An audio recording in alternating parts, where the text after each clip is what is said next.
वक्रतुंड महाकाय सूर्यकोटी समप्रभा निर्विघ्नं कुरु मे देवं सर्वकार्येषु सर्वदा.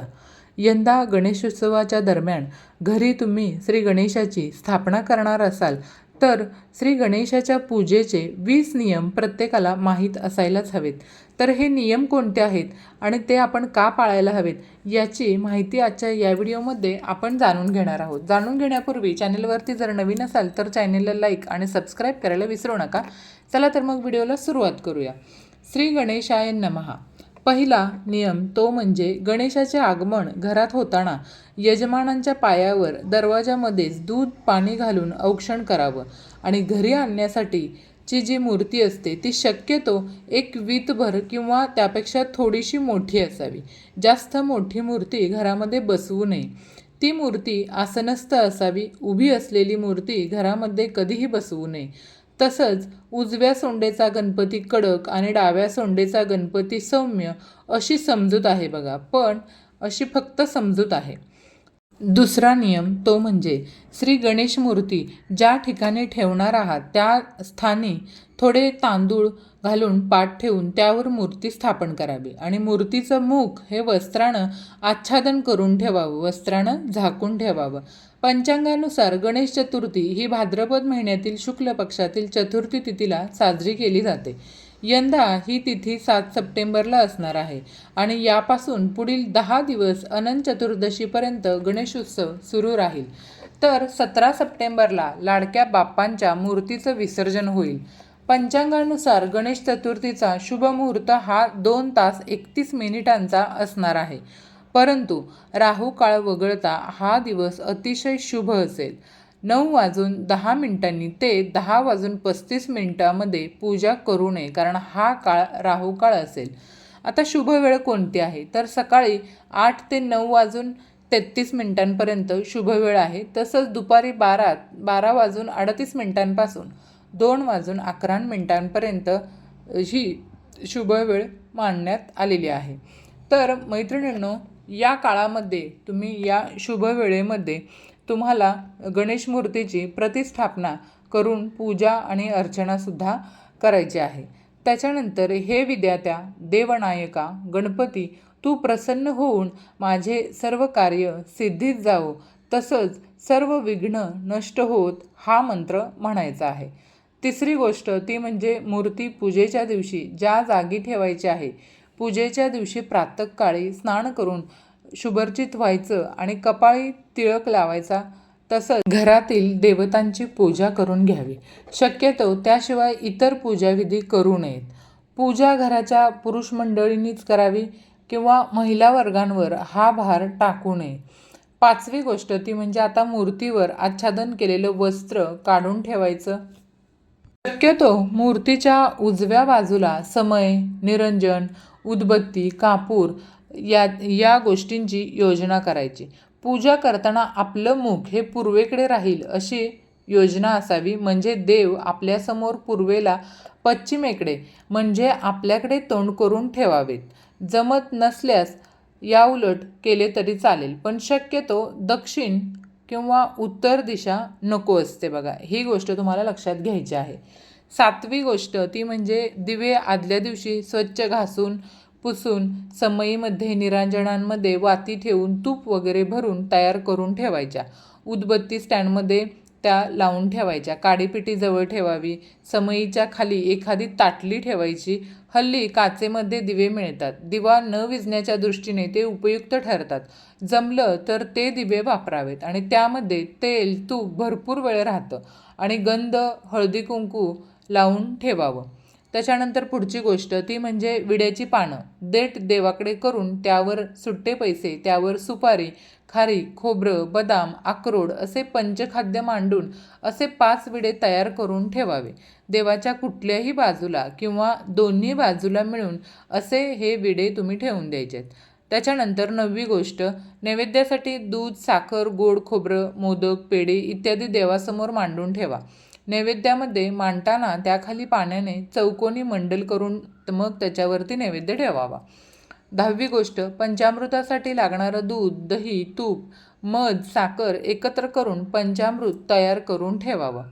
11वी गोष्ट, गणपतीला आवडणारे मोदक, मोतीचूर लाडू, पेढे, जी सर्व काही मिठाई असेल ती बॉक्ससहित न ठेवता एखाद्या स्वच्छ वाटीमध्ये घेऊन तुम्हाला ती ठेवायची आहेत. पुढची गोष्ट ती म्हणजे कापसाचं वस्त्र असल्यास 21 मण्यांची माळ गणपतीसाठी तयार ठेवावी. यजमानांना शक्यतो धोतर, उपरणं असा पोशाख करावा. नसल्यास स्वच्छ धूत वस्त्र परिधान करावं. हात पुसण्यासाठी एक स्वच्छ रुमाल जवळ ठेवावा. नाहीतर आपण घातलेले कपड्यांना हात पुसत राहतो आणि आपले कपडे खराब होत राहतात.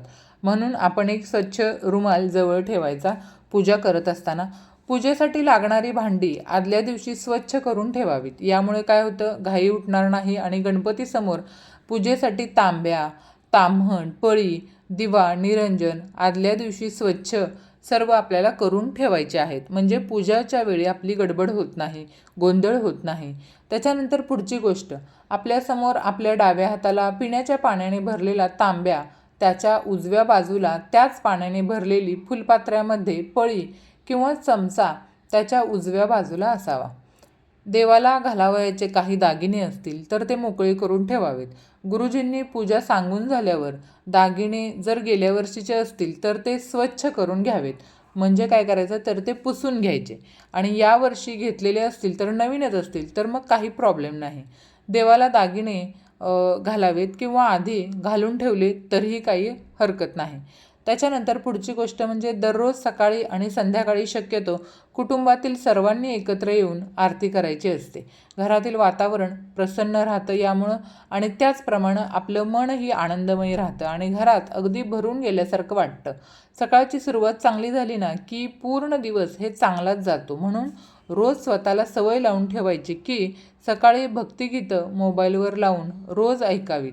अशीच भक्तिगीतं आपल्या कानावर पडल्यामुळं आपण दिवसभर तीच गुणगुणत राहतो आणि एक प्रकारे ते देवाचं नामस्मरणच जणू घडून येत असतं. म्हणून आपण अशीच भक्तिगीतं मोबाईलवरती किंवा टी व्हीवरती लावून ठेवायची आहेत आपल्या घरामध्ये.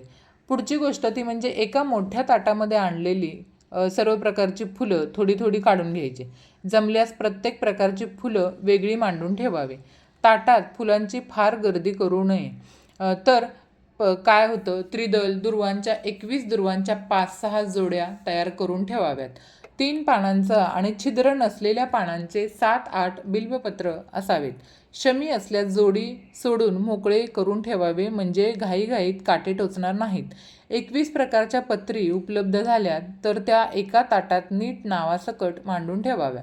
आणि सगळ्यात शेवटची गोष्ट ती म्हणजे हळदी कुंकू, गुलाल, शेंदूर, बुक्का, केशर, अष्टगंध पावडर हे छोट्या वाटीत किंवा द्रोण भेटतात बघा, त्या द्रोणमध्ये मोजकंच काढून ठेवायचं. ही सगळी तयारी आपल्या उजव्या बाजूला असावी आणि फुलांचं ताटही आपल्या उजव्या बाजूलाच असावं.